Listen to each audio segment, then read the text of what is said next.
আল্লাহর নবীজির ইন্তেকালের সময়টা আপনাদের সামনে একটু উপস্থাপন করি। জিবরাইল আমিন নবীজির দরবারে আসছে, হুজুর আপনি কেমন আছেন? আল্লাহ জানতে চেয়েছে, যদিও আল্লাহ সব কিছু ভালো জানেন, তারপরেও আপনি নবীর খোঁজ নেওয়ার জন্যে আল্লাহ আমাকে পাঠাইছে। জিবরাইল জীবনের শেষ বারবার আসতেছে। জিবরাইলকে নবীজি বললেন, জিবরাইল আমার কাছে অসুস্থতা লাগে, খারাপ খারাপ লাগে, শরীর ভালো লাগে না। জিবরাইল আমিন চলে গেলেন। পরের দিন আবার আসছে, হুজুর আল্লাহ জানেন, তারপরেও খোঁজ নিতে পাঠাইছে, কেমন আছেন গো নবীজি? নবী বললেন, জিবরাইল আমি অসুস্থ। আবার চলে গেলেন জিবরাইল। পরের দিন আবার আসছে,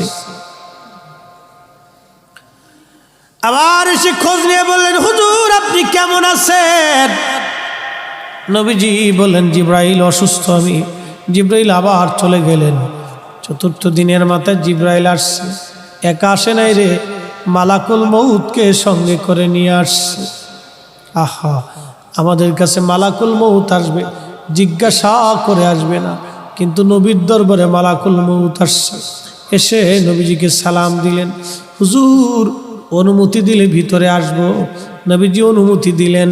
আল্লাহ জিবরাইল এবং মালাকুল মউত দুইজন নবীজির ঘর মোবারকে তশরিফ রাখলেন। পৃথিবীর একটাই ঘর, যে ঘরে ঢোকার আগে জিবরাইল আজরাইল অনুমতি চায়, তিনি রাহমাতুল লিল আলামিনের ঘর। জোরে জোরে বলা যাবে আল্লাহু আকবার। এই সুপ্রিম পাওয়ার আর কারো নসিবে হবে না, আল্লাহ আমার নবীকে দিয়েছিলেন। জিবরাইল আমিন আজরাইল নবীজিকে সালাম দিয়ে বলেন, হুজুর আল্লাহর পক্ষ থেকে আমি আজরাইলের উপরে নির্দেশ, আপনি যদি চান আমি জান কবজ করব, যদি না চান যতদিন ইচ্ছা আপনি পৃথিবীতে উম্মতের মধ্যে থাকবেন গো নবীজি। আপনার যতদিন ইচ্ছা থাকতে পারেন, যদি আপনি হুকুম দেন আমি আপনাকে আল্লাহর দরবারে নিয়ে চলে যাব। আল্লাহ আমাকে এই হুকুম প্রদান করে আপনি নবীর কাছে পাঠাইছে। ইয়া নবী আল্লাহ, অনুমতি যদি দেন, আপনার যেইভাবে অনুমতি হবে আমার হুকুম সেইভাবেই হয়েছে। হুজুর পৃথিবীতে এইভাবে কারো, আপনি নবীর আগে কারো অনুমতি হয় নাই, আপনি নবীর পরে এইভাবে কাউকে বলাও হবে না। ও নবীজি অনুমতি যদি দেন জান কবজ করব, যদি না দেন যতদিন মন চায় আপনি ততদিন পৃথিবীতে থাকবেন। তার মানে পৃথিবীর হায়াত নবীর ইচ্ছার উপরে নির্ভরশীল। কাজটা বললেন কেন? আরো জোরে বলেন। নবী আমার জিবরাইলের দিকে তাকায় বলেন, ভাই জিবরাইল হুকুম কে এরকম? জিবরাইল বলে, হুজুর এইভাবেই তো হুকুম হইছে, আপনি যদি চান যতদিন মন চায় থাকতে পারবেন, চলে যেতে চাইলেও নিয়ে যাওয়া হবে। তবে নবীজি আপনার মাশউক আল্লাহ আপনার দিদারে আগ্রহী হয়ে আছে। আহা হা হা হা, এ জোরে বলা যাবে কি আর রাসূলুল্লাহ? আহা হা, নবীজি কেঁদে ফেললেন। আজরাইল রে আর দেরি কইরো না, পৃথিবীতে আমি আর থাকবো না, আমি আমার মালিকের দিদারে চলে যেতে চাই, আর আমি থাকবো না, মালিকের দিদারে চলে যেতে চাই। আজরাইল আলাইহিস সালাম খুব সতর্কতার সাথে নবীজির বক্ষ মোবারকের উপরে হাত রাখলেন। বুঝতেছেনই তো মরণ বড় কঠিন, বিরাট বড় কঠিন। যখন হাত রাখছে আল্লাহ নবীজির কষ্ট হচ্ছিল। নবীজি ডেকে বলেন, আজরাইল রে আমার তো কষ্ট হয়।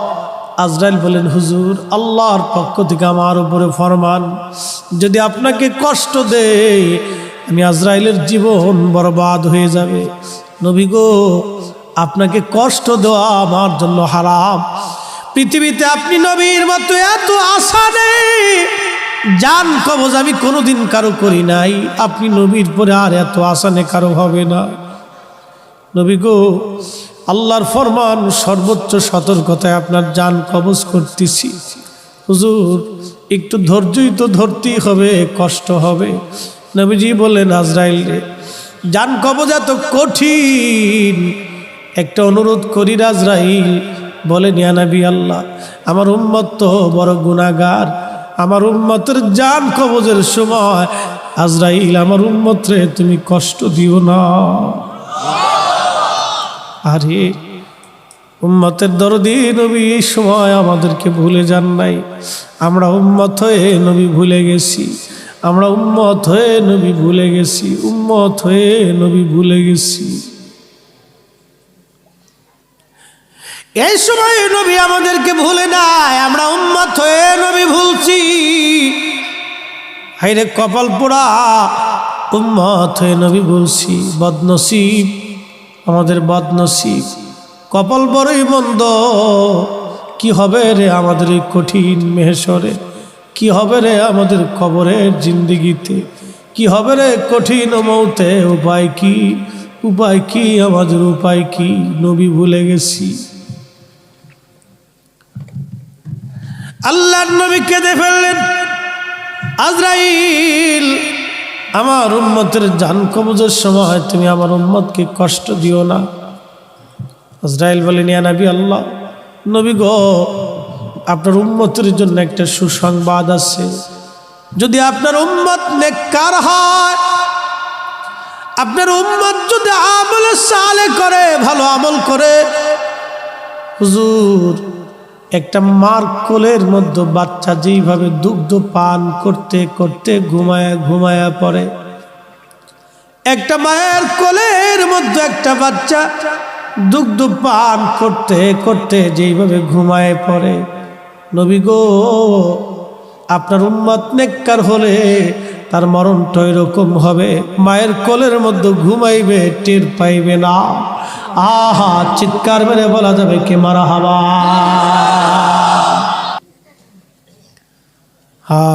মৃত্যুটা বড় কঠিন। নবীজি একদিন বলতেছিলেন, সাহাবীরা রে, মরণটা কত কঠিন জানুনি, বেঈমানদের মরণ কত কঠিন হবে। সাহাবীরা বলেন, আল্লাহ রাসূল আলাম, আল্লাহ এবং আল্লাহর নবী ভালো জানে, আল্লাহ এবং আল্লাহর নবী ভালো জানে, আল্লাহ এবং আল্লাহর নবী ভালো জানে। নবী আমার ডেকে বলে, রে সাহাবীরা, মরণ বেঈমানদের মরণ কত কঠিন। একটা উট জবাই ব্যতীত জিন্দা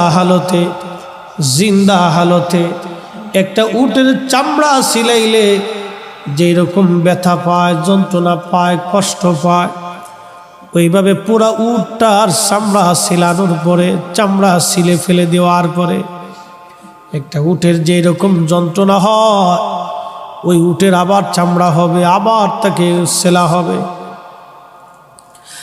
আবার চামড়া হবে, আবার সেলানো হবে। এইভাবে 100 বার যদি একটা উটের চামড়া সিলানো জিন্দা অবস্থায়, উটের চামড়া সিলাইলে যেমন কষ্ট হয়, বেঈমানদের মরণটা এর চাইতে বেশি পরিমাণে কষ্ট হবে। এই জন্য দেখবেন, যখন আজরাইল আলাইহিস সালাম বেঈমানের জান কবজ করার জন্য আসে, তখন আজরাইল আলাইহিস সালাম আসার পরে বিকট চেহারা নিয়ে উপস্থিত হয়। আহা, বিকট চেহারা নিয়ে এসে যায় আজরাইল আলাইহিস সালাম। ওই বিকট চেহারা দেখে রুহুটা খালি দৌড়াদৌড়ি করে। একবার মাথার তালু থেকে পায়ের তালু পর্যন্ত রুহুটা শুধু পালাইতে চেষ্টা করে, কোন দিকে পালাবে, সমস্ত শরীরে দৌড়াদৌড়ি করে। এই জন্য যন্ত্রণার সৃষ্টি হতে থাকে, প্রচণ্ড যন্ত্রণার সৃষ্টি হতে থাকে। এই জন্য দেখবেন, কোনো মানুষের পায়খানার রাস্তা দিয়ে পায়খানা বের হয়ে যায়, প্রস্রাবের রাস্তা দিয়ে প্রস্রাব বের হয়ে যায়, কারো জনের গলা দিয়ে আপনার বিজলা এসে যায়, কারো জিহ্বা পর্যন্ত বের হয়ে যায়, চোখগুলি বড় বড় বড় বড় হয়ে যায়। কি বা ভয়ঙ্কর, বড় কঠিন বেঈমানদের মরণ, বড় কঠিন। আজরাইল আলাইহিস সালাতু ওয়াস সালাম ওই রুহটাকে ধরার জন্য সারা শরীরের ভিতরে দৌড়ায়, তারপর রুহটাকে কবজ করে নিয়ে আজরাইল আলাইহিস সালাম ওই জাহান্নামী পোশাক তাকে পরাইয়া আসমানের দিকে নিতে থাকে। ফেরেশতারা বলে, ও কার রূহটা নিয়ে যাচ্ছ? এত দুর্গন্ধ, সারা আসমান জগতে দুর্গন্ধ ছড়ায় যায়, দুর্গন্ধ ছড়ায় যায়। ফেরেশতারা বলে, এ রূহ কার? এই খবিসকে, এই খবিসের রূহ তুমি কোথায় নিয়ে যাচ্ছ? হো, সারা আসমানে তো দুর্গন্ধ হয়ে গেছে, একবারে খবিস, এই খবিসের রূহ তোমরা কোথায় নিয়ে যাও? তখন তাকে জাহান্নামের মধ্যে নিক্ষেপ করে দেওয়া হয়। হায় হায়, বড় সর্বনাশ, বড় সর্বনাশ।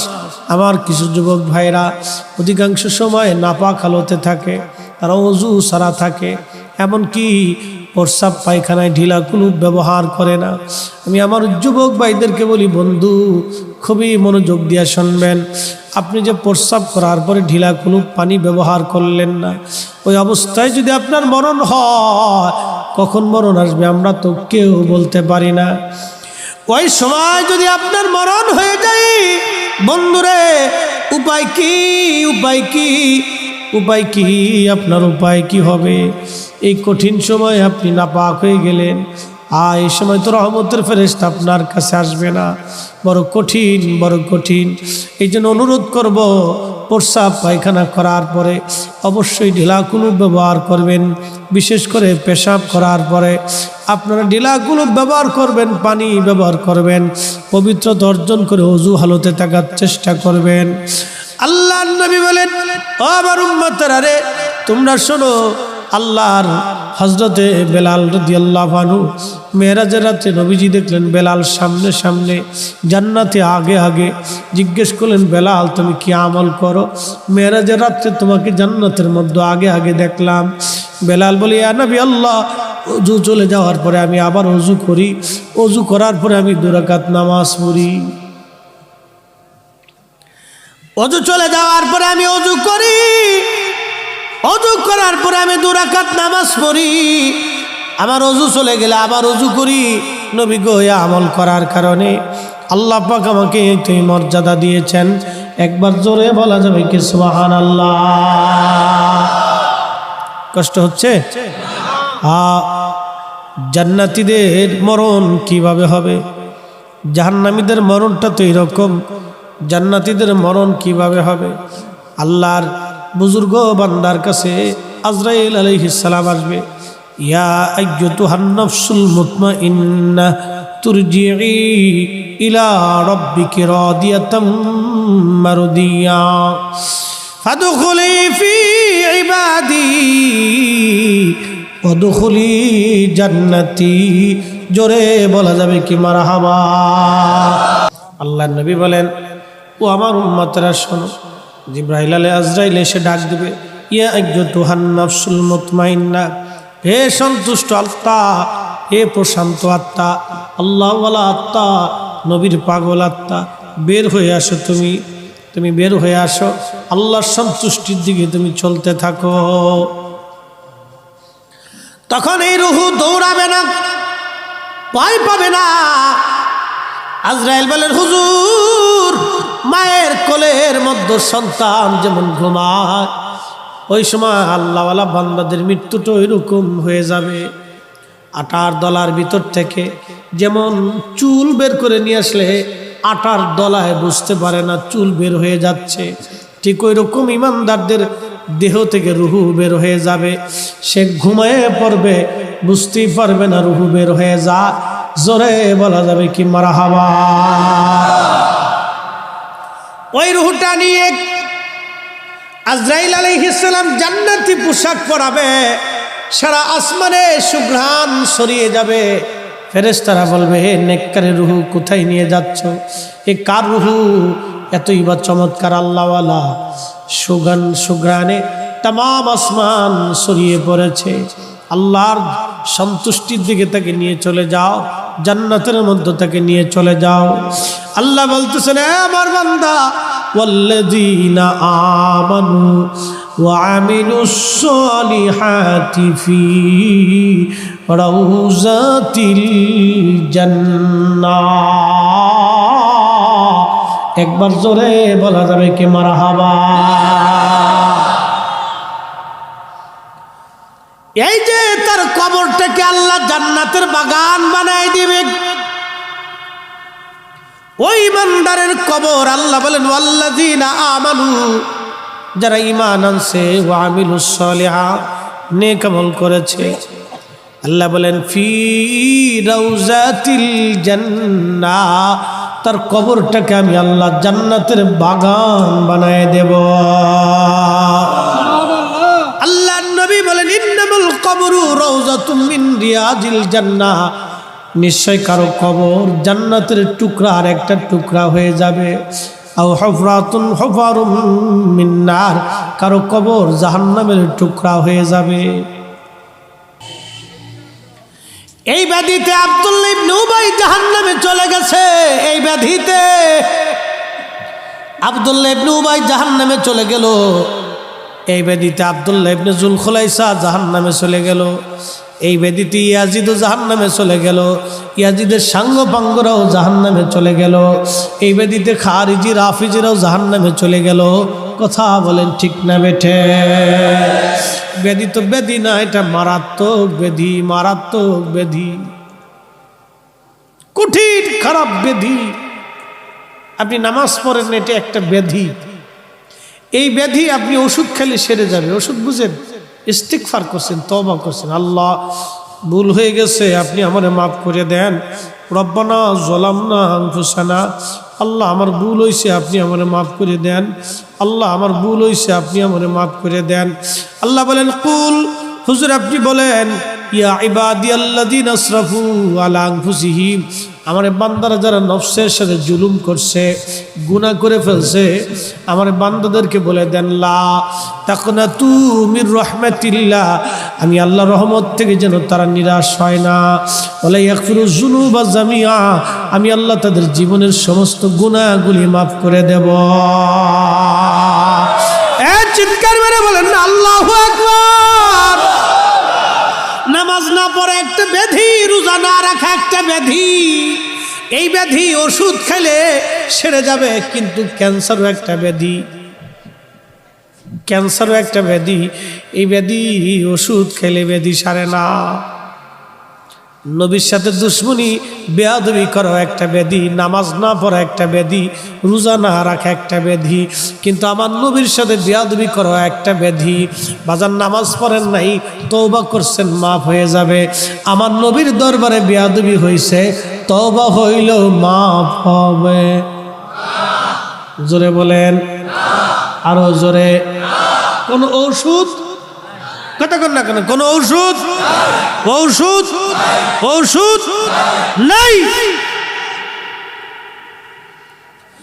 আল্লাহ বলে লা তারফাউ আসওয়াতাকুম ফাওকা সাওতিন নবী ওয়ালা তাজহারু লাহু বিল কওলি কাজহরি বাদিকুম লিবাদিন আন তাহবাতা আমালুকুম আন তাহবাতা আমালুকুম আন তাহবাতা আমালুকুম। আমার নবীর দরবারে যদি বেয়াদবি হয়, আমার নবীর দরবারে মুস্তাফার দরবারে যদি বেয়াদবি হয়, রে বান্দা আন তাহবাতা আমালুকুম, তোমার জীবনের আমল কবুল হবে না, কবুল হবে না, বরবাদ হবে, বরবাদ হবে, বরবাদ হবে, বরবাদ হয়ে যাবে, বরবাদ হয়ে যাবে, বরবাদ হয়ে যাবে। যদি মাকামে ইব্রাহিমেও নামাজ পড়েন, হাতিমে কাবায় নামাজ পড়েন, কাবার গিলাপ দিয়েও যদি কবর দেওয়া হয়, 1,00,000 বছরও যদি হায়াত হয়, ওইখানে সেজদায় পড়ে পড়ে পড়ে পড়ে জীবন যদি কাটিয়ে দেন, আমার নবীর দরবারে মুস্তাফাতে বেয়াদবি হলে আল্লাহ বলছেন কোটি বছরের ইবাদত কবুল হবে না। আন তাহবাতা আমালুকুম, তোমাদের আমলগুলিকে ভ্যানিশ করে দেওয়া হবে, আমলগুলি ধ্বংস হয়ে যাবে।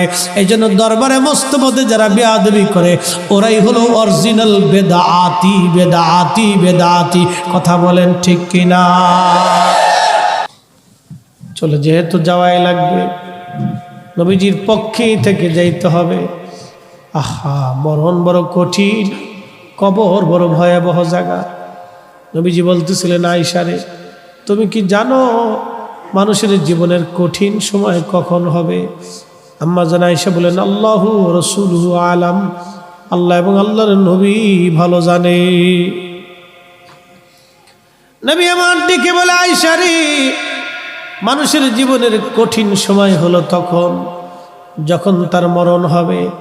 মরণ হয়ে যাওয়ার পরে তার লাশটাকে নিয়ে গোসলখানায় নিয়ে গরম পানি দিয়ে তার লাশ দাফন গোসল করানোর জন্য শরীরের উপরে যখন পানি ঢালা হবে, পানি ঢালার সময় রুহুটা কাঁদতে থাকে আর বলে, সন্তান তোমরা কি একটু দেরি করতে পারলা না? তোমরা কি দেরি করতে পারলা না? আমি বাবা জীবনের একটা বড় সময় তোমাদের মাঝে কাটাইছি, আর আমি আর মৃত্যুবরণের পরপরই তো দ্রুত গতিতে তোমরা আমাকে কবরের দিকে নিয়ে যাচ্ছ। আমি তো দেখতেছি আমার ওই কবরটা জাহান্নামের টুকরা হয়ে গেছে। তোমরা আমাকে তাড়াতাড়ি গোসল দিও না। গোসল দিচ্ছ তোমরা আমার শরীরে ধীরে ধীরে ধীরে ধীরে পানি ঢালো। আমার কষ্ট হয়, আমার কষ্ট হয়। রুহুটা কাঁদতে থাকে। কেন কষ্ট হয় জানেননি? মৃত্যু বড় কঠিন। মৃত্যু মানুষের রুহু যখন বের হয় তখন সমস্ত শরীরে শিরায় শিরায় শিরায় শিরায় শিরায় শিরায় মৃত্যুর যন্ত্রণা ভোগ করতে থাকে। মৃত্যু বড় কঠিন। মানুষের প্রত্যেকটা শিরায় শিরায় মরণের যন্ত্রণা আসে।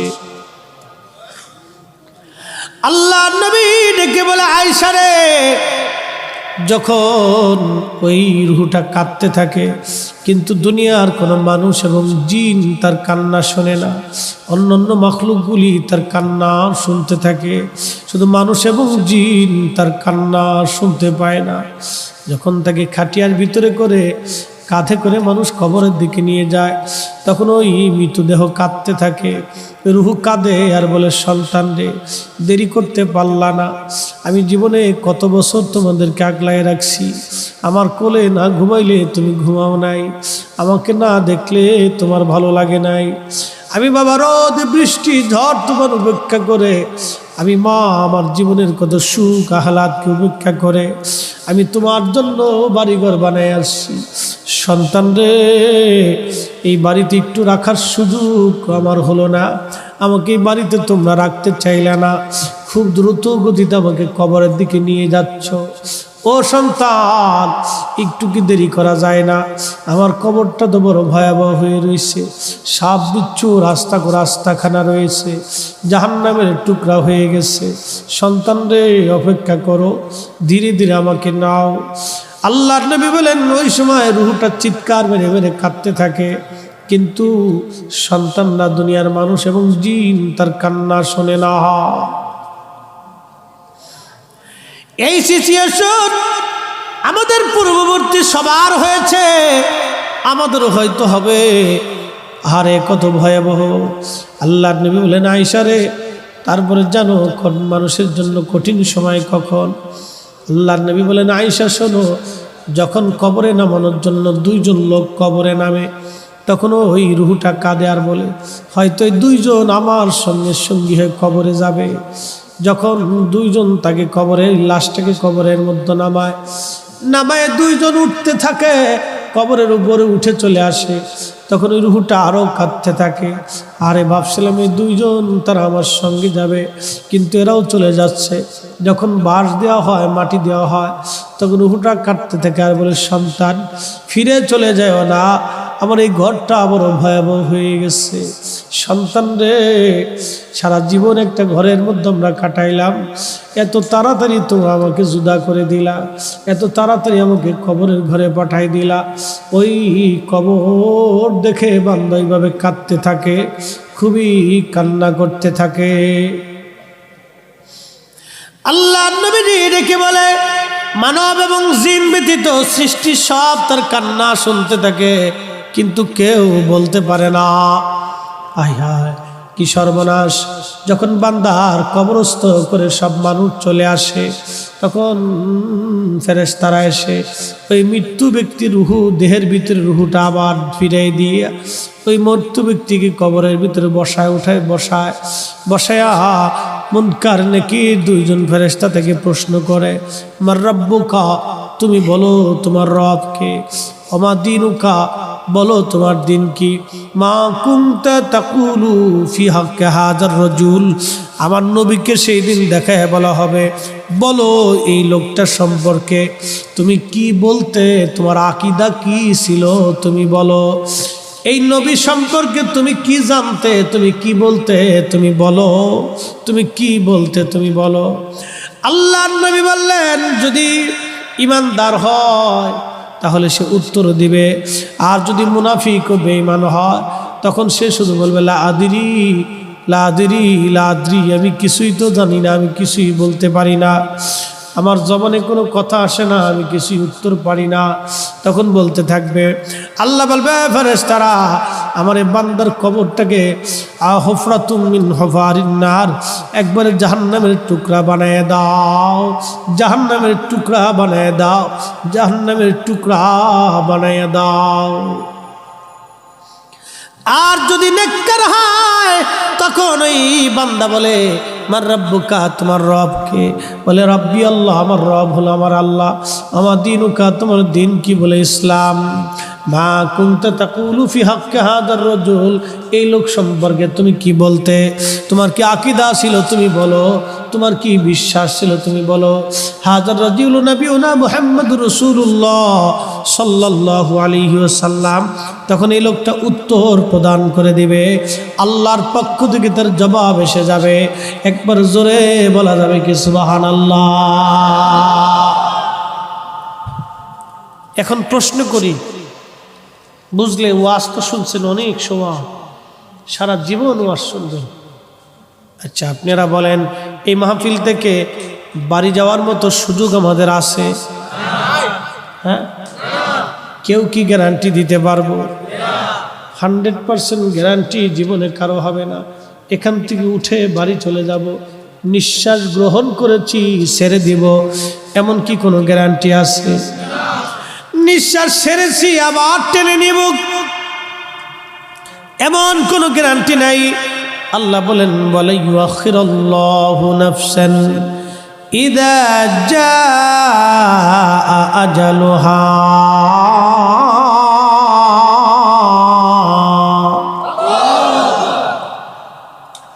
আল্লাহ বলেন, রে বান্দা, সময় শেষ। 1 সেকেন্ড আগেও না পরেও না, আগেও না পরেও না, আগেও না পরেও না, আগেও না পরেও না, সময় শেষ। চলে আসা লাগবে আমি আল্লাহর কাছে, চলে আসা লাগবে তোমাকে। খুব মনোযোগ দিয়েন। যদি তাই হয়, আজকে যদি আমি ফরিদি সাহেবের মরণ হয়ে যায়, আমাকে দেশের বাড়ি নিয়ে যাওয়া হবে, আগামীকাল সন্ধ্যার আগে আমাকে কবরস্থ করার জন্য সবাই চেষ্টা করবে, কারণ সন্ধ্যার পরে কেউ ঝামেলা রাখতে চাবে না। সন্ধ্যার আগেই কবরস্থ করার চেষ্টা করবে। সন্ধ্যার আগেই যদি কবর হয়, তাহলে সন্ধ্যার ভিতরেই আমাকে সওয়াল জবাবের জন্য সম্মুখীন করা হবে। তাই যদি হয় যুবক বন্ধু, বাবাজি, বুঝে যান, শিখে যান, শুনে যান, আগামী দিনের কবরের প্রশ্নের জবাব দেওয়ার জন্য আপনি প্রস্তুত আছেন কি না, এই চিন্তা যদি অন্তরে আসে তাহলে এই কাজ হয়ে যাবে। আগামী সময়ে কবরের 3টা প্রশ্নের জবাব দিতে পারবেন কি না, এই চিন্তা যদি মগজে আসে তাহলেই কাজ হয়ে যাবে। চিন্তা মগজে যদি আসে। হযরত উসমান গনি জিন্নুরাইন রাদিয়াল্লাহু তাআলা আনহু কবরের পাশে যাইয়া দাঁড়ায় দাঁড়ায় জিয়ারত করতেন, আর কাঁদতে থাকতেন, কাঁদতে থাকতেন, থরথর থরথর থরথর করে কাঁদতে থাকতেন। সাহাবায়ে কেরাম বলতেন, হুজুর, আল্লাহ পাক আপনাকে জিন্নুরাইন বানাইছে, নবীজি 2টা নূর কন্যাকে আপনাকে সাজিয়ে দিয়েছে। ওগো উসমান গনি, দুনিয়া থেকে জান্নাতের সার্টিফিকেট আপনি পেয়েছেন, আল্লাহর নবী আপনাকে শহীদ বলে ঘোষণা দিয়েছেন। তারপরও কবর দেখে আপনি কাঁদেন কেন? উসমান গনি জিন্নুরাইন বলতেন, ও দুনিয়ার মানুষ শোনো, এই কবর হলো প্রথম ঘাঁটি। এই কবরের 3টা প্রশ্নের জবাব যে দিতে পারবে, বাদ বাকি মঞ্জিলগুলি তার জন্য সহজ হয়ে যাবে। এই কবরের 3টা প্রশ্নের জবাব যদি কেউ দিতে না পারে, তার জন্য সর্বনাশ হয়ে যাবে, সর্বনাশ হয়ে যাবে। তাহলে বলেন, এই 3টা প্রশ্নের জবাব দেওয়ার জন্য প্রস্তুত আছে কিনা? এটা আগামী দিনও আমাদের জীবনে হতে পারে, কোনো গ্যারান্টি নাই। আল্লাহ বলছেন, ওয়ামা তাদরি নাফসুম বিআইয়ি আরদিন তামুত।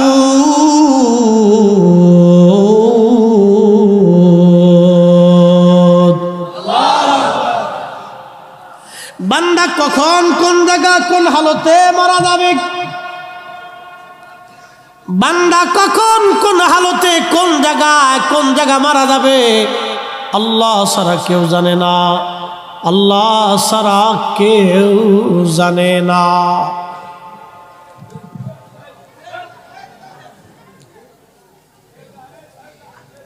এই রাস্তায় যারা আছেন, কথা না বলি ভাই, বহু পোলাপান দেখা আছে ট্রাকের নিচে পড়ে গেছে। আমি আমার দিকে তাকান, আউলিয়া কেরামের মজলিস এটা আদবের জায়গা, কথা বলেন ঠিক কিনা?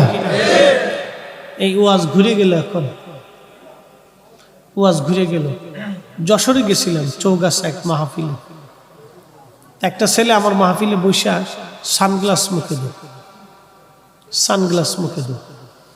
তো ওয়াজ শেষ, ছেলের এসে বললো, হুজুর আপনি বাস্তবতার নিরিখে আজকে আলোচনা করেছেন, ভালোই লাগলো। বললাম কেমন? বলে যে আপনার সামনে একটা যুবক বসা ছিল না, সানগ্লাস মুখে দেওয়া। আমি বললাম হ্যাঁ ছিল। বলে হুজুর ছেলেটা অন্ধ হয়ে গেছে। আমি বললাম অন্ধ হলো রোগের কারণে না অ্যাক্সিডেন্টে? বলে না হুজুর, রোগেও না অ্যাক্সিডেন্টেও না, একটা ভুলের জন্য। আমি বললাম ভুলটা কেমন ছিল? বলে এই ছেলেটা আর আমার বাবা একদিন ব্রিজের রেলিংয়ের উপরে বিকেলবেলা বসে রয়েছে। ব্রিজের রেলিং চিনেন তো, ব্রিজের পাশে যেটা থাকে এটাকে রেলিং বলে। এই ব্রিজের রেলিংয়ে বসে রয়েছে, তেমন সে একটা পাগল আসছে, শরীর ভরা ঘাও, দুর্গন্ধ। পাগল, পাগল তো পাগল। তো আসার পরে এই পাগলটা যখন এই ছেলেটার পাশে দাঁড়াইছে, তখন এই ছেলেটার খুব ঘৃণা লাগছে, খুব বিতৃষ্ণা লাগছে, ঘৃণা লাগছে। তখন এই ছেলেটা শুধু, এই যে আমার দিকে তাকান, শুধু এতটুকুন বলছে, আহ থু, আহ থু, এতটুকুন বলছে। মানে সে থুতু ফেলাই দিয়ে সরে আসছে। সরে আসতে দেরি হয়েছে, আল্লাহ চোখ দুইটা বন্ধ করতে দেরি করেন।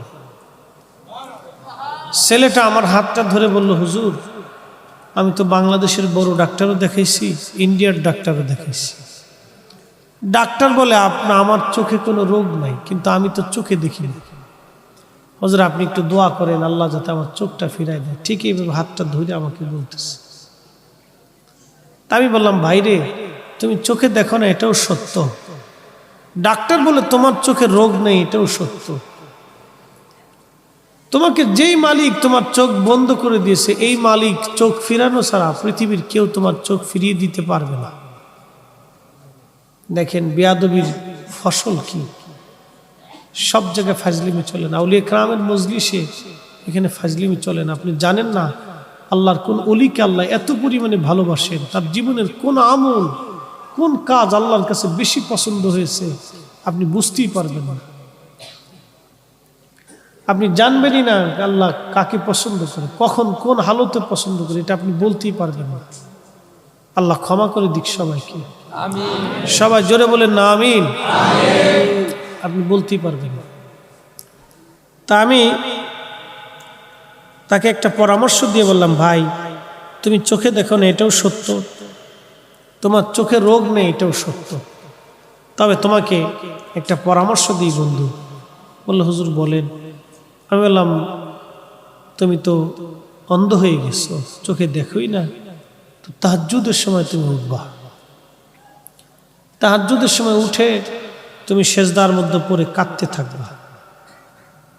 যতদিন তোমার চোখ না ফিরে আসবে ততদিন তুমি ওই সময় কাঁদবা, আল্লাহর কাছে দরখাস্ত করবা। দেখো যদি মালিক তোমাকে ক্ষমা করে চোখ ফিরায় দেয়, তাছাড়া পৃথিবীর কোনো ডাক্তার তোমার চোখ দিতে পারবে না। এটা একবারে বাস্তব, আমার চোখের দেখা। এই আমি আমার চোখকে ফাঁকি দিতে পারবো না। আমার সামনে ছেলেটা এসে আমার কাছে দোয়া চেয়ে আমার কাছ থেকে পরামর্শ দিচ্ছে, একবারে চোখে দেখে না, কোনো রোগ নেই, কিচ্ছু নেই, কিন্তু দেখে না। আপনি এর কি সমাধান দিবেন বলেন তো? এটা আমার চোখে দেখা। আমি তো আমার চোখকে ফাঁকি দিতে পারবো না ভাই, চোখে দেখা। এরকম হয়ে যায়। আমি যুবকদেরকে বলবো, আমরা যেন মুরব্বীদের সাথে বেয়াদবি না করি, এটা খুব খেয়াল রাখতে হবে। বাবা মার সাথে যেন কখনো বেয়াদবি না হয়, সর্বনাশ। যদি একবার আল্লাহর দরবারে হাত তুলেই বসে তো সর্বনাশ হয়ে যাবে। যদি একবার বলেই বসে যে আল্লাহ আমার সন্তানের জন্য আমি আক্ষেপ করতেছি, আমার থেকে উঠাই নিয়ে যাও, সরাই নিয়ে যাও, ওকে কোনোদিন শান্তি দিও না, আমাকে শান্তি দেয়নি, তাহলে আর জীবনেও কোনোদিন সুখ আসবে না। কোটি টাকার মালিক হবে, হ্যাঁ আপনাকে ছেলে জুতা দিয়ে পিটাবে, না হয় মেয়ে জুতা দিয়ে পিটাবে, না হয় বউ জুতা দিয়ে পিটাবে, কোনোদিনও শান্তি আসবে না। কোটি কোটি টাকার মালিক দেখেছি অনেক, স্ত্রী জুতা দিয়ে পিটাইতেছে, high high high. Crore crore টাকার মালিক, ছেলে জুতা দিয়ে পিটাবে। কোটি কোটি টাকার মালিক, ইন্ডাস্ট্রিয়াল গ্রুপের মালিক, ছেলে জুতা দিয়ে পিটাইতেছে।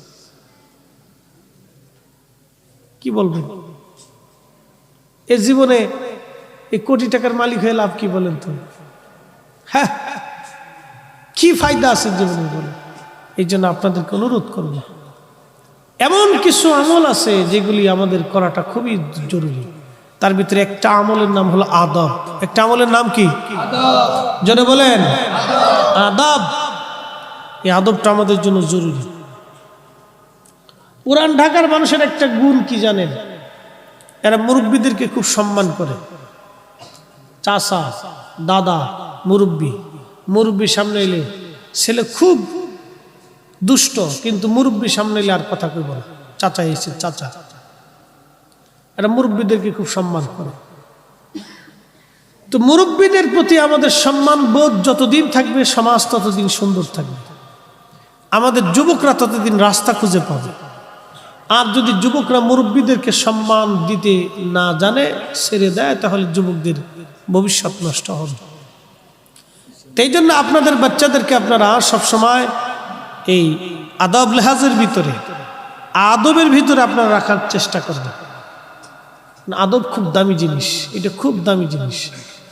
আল্লাহ রসুল বলছেন, আমি উম্মতকে আদব শিক্ষা দেওয়ার জন্য পৃথিবীতে আসছি। আল্লাহ রসুলের নিজের এত আদবওয়ালা ছিলেন, নিজে এত আদবওয়ালা ছিলেন, তার একটা বাস্তব ঘটনা আপনাদের সামনে উপস্থাপন করি। হুজুরের ধাত্রী মাতা ছিলেন হযরত হালিমাতুস সাদিয়া, দুধ পান করতেন। এই ধাত্রীমাকে নবীজি কিভাবে আদব দেখাইতেন, সম্মান করতেন দেখেন। মদিনাতে একদিন সাহাবায়ে কেরাম নিয়ে নবীজি বসে রয়েছে। তো এমন সময় হঠাৎ করে একজন মহিলা আসছে, দূর থেকে হেঁটে হেঁটে আসতেছে, বৃদ্ধা একজন নারী। সাহাবায়ে কেরাম দেখলেন যে হুজুর দাঁড়ায় গেলেন, সাহাবায়ে কেরাম দাঁড়িয়ে গেলেন।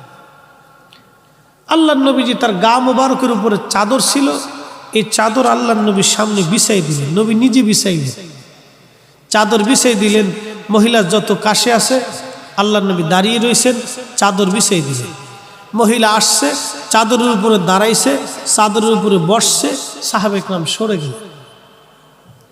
মহিলাটা কি যেন বলল, নবীজি খুব বিনয়ের সাথে তার কথা শুনলেন, মাথা নেড়ে নেড়ে নেড়ে নেড়ে তার জবাব দিলেন। মারহাবা বলেন, আরো জোরে বলেন। কি যেন বললেন, নবীজি মাথা নেড়ে নেড়ে নেড়ে নেড়ে বিনয়ের সাথে জবাব দিলেন। মহিলাটা আবার দাঁড়াইলেন, নবীজিও দাঁড়াইলেন। মহিলা যতক্ষণ পর্যন্ত দেখা যাইতেছিল নবীজি তার পথের দিকে তাকায় রইলেন। যখন চোখের আড়াল হয়ে গেলেন, প্রিয় নবীজি সাহাবায়ে কেরাম এসে বললেন, হুজুর আজকে একটা দৃশ্য বুঝতে পারলাম। বলো কি? বলে, হুজুর এই নারীটা কে যে আপনি নবীর চাদর বিছাই দিলেন, আর সে চাদরে এসে বসলো, আপনি বিনয়ে বিনয়ে কথা বললেন। নবী আমার ডেকে বলে, সাহাবীরা রে, এই নারী হলো সেই নারী, আমি আমার মায়ের আদর বেশি দিন নসিব হয় নাই, যেই নারী আমার দুগ্ধ পান করায় মায়ের ভালোবাসা দিয়ে বড় করেছিলেন তিনি হালিমাতুস সাদিয়া। জোরে বলা যাবে কি মারহাবা।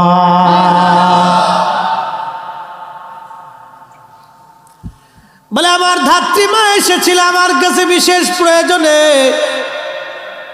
আমি নবীজি তার প্রয়োজন মিটাই দিয়েছি। সে আসছে, আমি তার গায়ে আমার গায়ের চাদর বিছাই দিয়েছি। সে আসার পরে আমি তার প্রয়োজনগুলি মিটাই দিয়েছি, বিনয়ে বিনয়ে কথা বলেছি। আমি আমার ছোট্টকালে এই মায়ের দুগ্ধ পান করে বড় হয়েছি। মায়ের ভালোবাসা দিয়ে আমার এই মা আমাকে বড় করে তুলছে।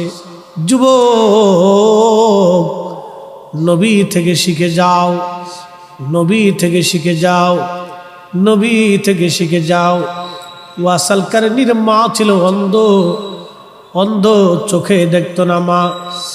একটা মা সন্তানকে যেমন লালন পালন করে, ওয়াসাল কারণী তার মাকে ওইভাবে লালন পালন করত। মার গোসল করাইতো, মারে খাওয়াই দিত, মার কাপড় চোপড় ধুয়ে দিত, মাকে কাঁধে করে নিয়ে দিক দিগন্তর ঘুরে বেড়াইতো। যেখানেই যাইতো ওয়াসাল কারণী মাকে কাঁধে করে নিয়ে ঘুরে বেড়াইতো। এই একটা আমলের কারণে আমার আল্লাহ তাকে এতটাই মর্যাদা দিয়েছেন যে নবীর খেদমতে আসতে না পারলেও আমার নবীজি তাকে সাহাবায়ে কেরামের ভিতরে অনন্য মর্যাদা দিয়েছেন। একবার জোরে বলা যাবে কি মারহাবা।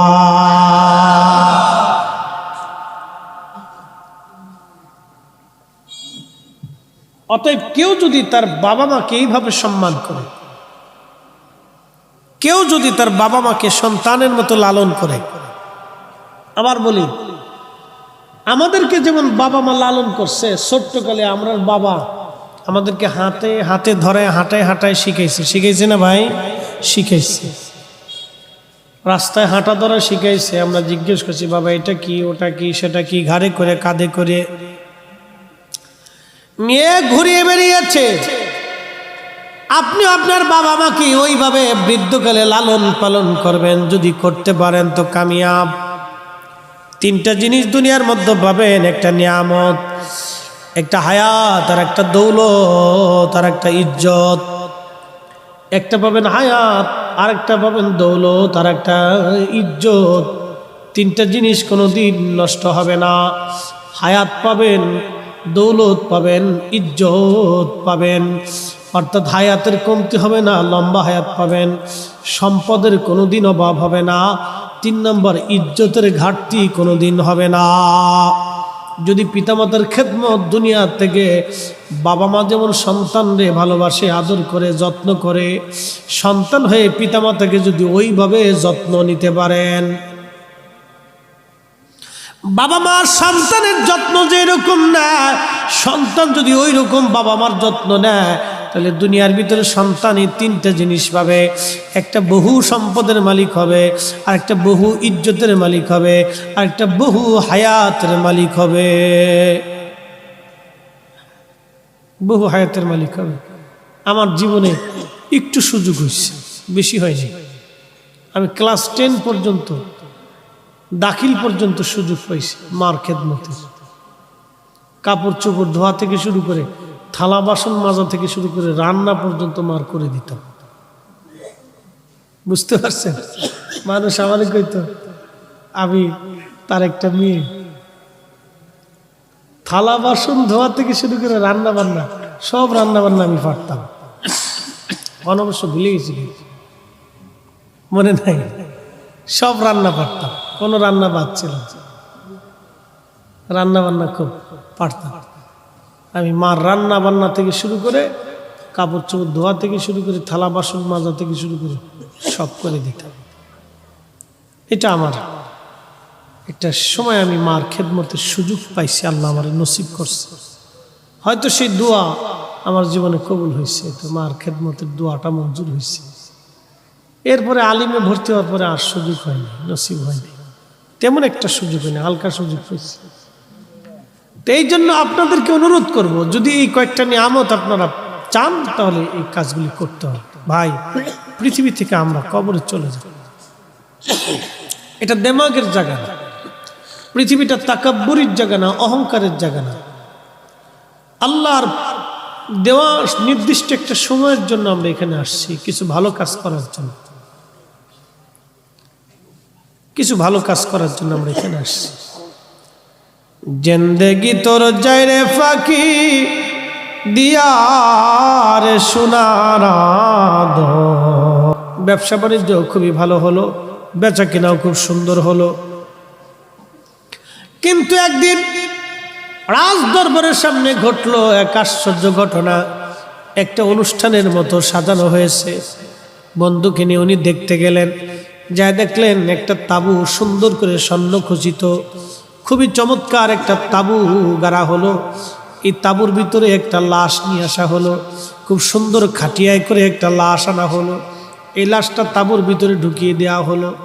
এরপরে উন্ডা দেখতে পাইলেন পরমা সুন্দরী সুন্দরী যুবতী মেয়েরা ওই তাবুর চারপাশ দিয়ে হাঁটতেছে, দৌড়াচ্ছে আর কাঁদতেছে, আর কি যেন বলতেছে আর কাঁদতেছে, কি যেন বলতেছে আর কাঁদতেছে। তিনি দেখলেন কিছুক্ষণ পরে আর একদল মানুষ আসলো। তারা খুব বৃদ্ধ এবং খুব জ্ঞানী গুণী কিছু মানুষ এসে চারপাশ দিয়ে কানলো, ঘুরতে লাগলো আর কাঁদতে লাগলো আর কি যেন বলতে লাগলো। এরাও চলে গেল। আবার কিছুক্ষণ পরে দেখা গেল একদল কমান্ডো সৈন্য আসছে, খুব খুব শক্তিশালী সৈন্যরা চারপাশ দিয়ে কি যেন বলতে লাগলো আর ওরাও কাঁদতে লাগলো। কেঁদে কেঁদে বলে বলে ওরাও চলে গেল। আল্লাহর ওলি দেখলেন এরপরে দেশের রাজা এবং রানী দুইজন এসে তাঁবুর চারপাশ দিয়ে ঘুরলো, কি যেন বললো আর কেঁদে কেঁদে কেঁদে কেঁদে রানীও চলে গেল, রাজাও চলে গেল। আল্লাহর ওলি বন্ধুকে জিজ্ঞেস করলেন, বন্ধু তুমি তো তাদের ভাষা জানো, আমি তো তাদের ভাষা জানি না, আচ্ছা এই ঘটনাগুলি কি